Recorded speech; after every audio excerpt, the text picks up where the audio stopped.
Hallelujah, praise the Lord. मसीह यीशु में मेरी तरफ से आप सबकी सलामती हो। बाइबल स्टडी में मैं आप सबको खुश आमदीद कहता हूँ और मैं आप सब बहन भाइयों के लिए दुआगो हूँ कि खुदावंद आप सबों को बड़ी बरकत दे, अपने जलाल और अपने कलाम के लिए इस्तेमाल करे, ताकि खुदावंद का नाम और उसका पाक कलाम आप सबों की जिंदगी से इज्जत और जलाल पाए। आज हम कलाम मुकद्दस में से देखेंगे कि खुदा कादर मुतले खुदा दुखी, परेशान, मायूस लोगों से क्या वादा करता है। आज हम कलाम मुकद्दस में से इसके बारे में देखेंगे। सो आए हम कलाम मुकद्दस में से देखते हैं दूसरा तवारीख और उसका 7वां अबाब और उसकी 14 आयते मुकद्दसा में से मैं आपके सामने पढ़ूंगा। कलाम मुकद्दस के अंदर कुछ यूं लिखा है, तब अगर मेरे लोग जो मेरे नाम से कहलाते हैं खाकसार बनकर दवा करें और मेरे दीदार के तालब हों और अपनी बुरी राहों से फिरें, तो मैं आसमान पर से सुनकर उनका गुनाह मुआफ करूंगा और उनके मुल्क को बहाल कर दूंगा। खुदावंद अपने पाक कलाम के वसीला से हम सबों को बड़ी बरकत दे। आमीन। मेरे अजीजों, ये जो आयते मुकद्दसा हमने अभी कलाम मुकद्दस में से जो पढ़ी है, इस आयते मुकद्दसा के मुताबिक हमें कौन से कदम उठाने हैं। बड़ी तवज्जो तलब बात है कि इस आयते मुकद्दसा के मुताबिक हमें कौन से इकदामात उठाने हैं। नंबर 1, कलाम मुकद्दस के अंदर लिखा है, अगर मेरे लोग जो मेरे नाम से कहलाते हैं। नंबर 1, खाकसार, हलीम होना। अगर हम खाकसार हलीम होकर। नंबर 2, दवा करना। नंबर 3, खुदा के दीदार के तालब होना। और नंबर 4, और अपनी बुरी राहों से फिरना। ये 4 कदम हमने उठाने हैं। पहला कि हमने खाकसार यानी हलीम बनना है। खाकसार और हलीम बनकर हमने दवा में ठहरना है। नंबर 3, खुदा के दीदार के तालब होना है। नंबर 4, और अपनी बुरी रविशों को, अपनी बुरी राहों को अपनी जिंदगी से तर्क करना है। ये 4 जब हम कदम उठाएंगे तो फिर कलाम मुकद्दस के अंदर लिखा है, तो मैं आसमान पर से सुनकर उनका गुनाह माफ करूंगा और उनके मुल्क को बहाल कर दूंगा।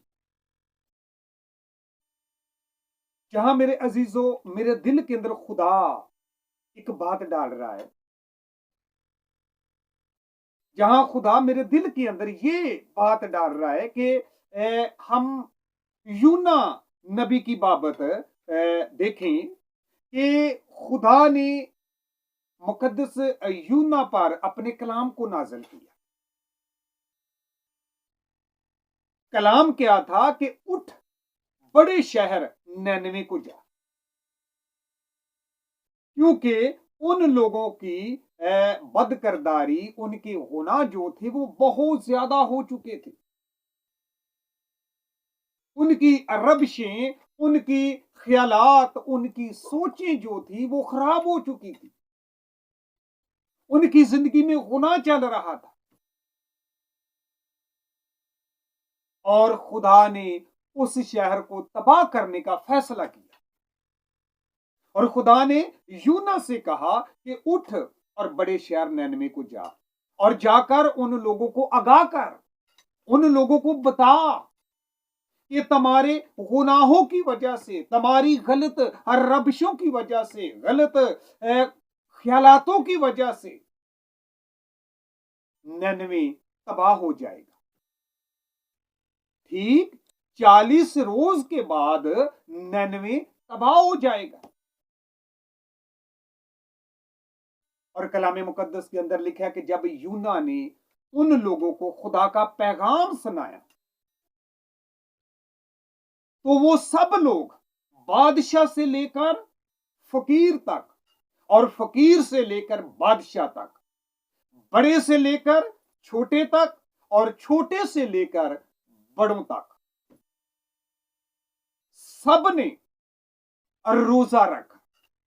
ना सिर्फ उन्होंने खुद रोजा रखा बल्कि उन्होंने अपने माल मवेशियों को भी रोजा रखवाया, उनको भी चारा नहीं डाला गया। और सब लोगों ने अपने अपने गुनाहों का इकरार किया और उन सारी बुरी रविशों को, उन सारी बुरी राहों को जिन पर वो चल रहे थे, उन्होंने अपनी जिंदगी से तर्क की, तौबा की और रोजे में ठहरे, खुदा की तरफ रजू लाए। तो कलामे मुकद्दस के अंदर लिखा कि खुदा ने उनकी तौबा को कबूल किया, उनके गुनाहों को मुआफ किया और नैनवे को खुदा ने बहाल कर दिया। जो खुदा ने कहा था कि नैनवे 40 रोज के बाद तबाह हो जाएगा, वो नैनवे बहाल हो गया। लोगों को खुदा ने मुआफ कर दिया। कैसे खुदा ने मुआफ किया? सवाल ये पैदा होता है कि तो फिर नैनवे कैसे बहाल हुआ? नैनवे इस वजह से बहाल हुआ, नैनवे के लोग इस वजह से बच गए क्योंकि उन्होंने अपने अंदर खाकसारी पैदा की, हलीमी पैदा की, दवा में ठहरे, खुदा के दीदार के तालब हुए और अपनी बुरी रविशों को, बुरी राहों को, बुरे ख्यालातों को अपनी जिंदगी से तर्क किया और खुदा की तरफ मतवज्जा हुए। और खुदा ने आसमान पर से सुनकर उनके गुनाहों को माफ किया और उनके मुल्क को भी बहाल कर दिया। मेरे अजीजों, अगर खुदा नैनवे शहर को, नैनवे के लोगों को उनकी तौबा पर, उनके माफी मांगने पर बहाल करता है, तो फिर आज खुदा हमें क्यों नहीं बहाल करेगा? आज खुदा हमें क्यों नहीं बचाएगा? क्योंकि वो हमें बचाना चाहता है, वो हमें रिहाई देना चाहता है।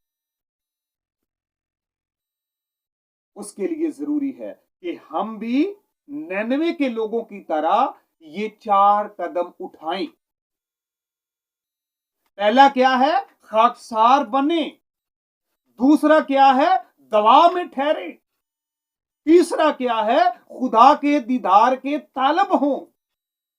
और चौथा क्या है? अपनी बुरी राहों को, अपनी बुरी रविशों को अपनी जिंदगी से तर्क करें। जब ये हम 4 कदम उठाते हैं, जब हम इन 4 कामों को अपनी जिंदगी में अप्लाई करते हैं, तो फिर खुदा का वादा है और वो वादों में सच्चा और आदल खुदा है। खुदा का वादा क्या है? कलामे मुकद्दस के अंदर लिखा है, तो मैं आसमान पर से सुनकर उनका गुनाह माफ करूंगा और उनको बहाल कर दूंगा। ये खुदा का वादा है। अगर आज हम परेशानी के अंदर हैं, मायूसी के अंदर हैं, बीमारी के अंदर हैं, दुखी हैं, तो हमारे लिए जरूरी है कि हम खुदा के कलाम को अपनी जिंदगी में अव्वल दर्जा दें, खुदा के कलाम की तरफ रजू लाएं, खाकसार बने, हलीम बन जाएं, दवा में ठहर जाएं और अपनी बुरी रविशों को अपनी जिंदगी से तर्क कर दें। क्योंकि हर इंसान के अंदर कोई ना कोई बुराई जरूर होती है। ये मत सोचें कि मैं ये कहूं कि मेरे अंदर बुराई नहीं है या दूसरा कोई कहे कि हमारे अंदर बुराई नहीं है। देखें जी, बुराई जो है, गलती जो है, ये हर इंसान के अंदर पाई जाती है।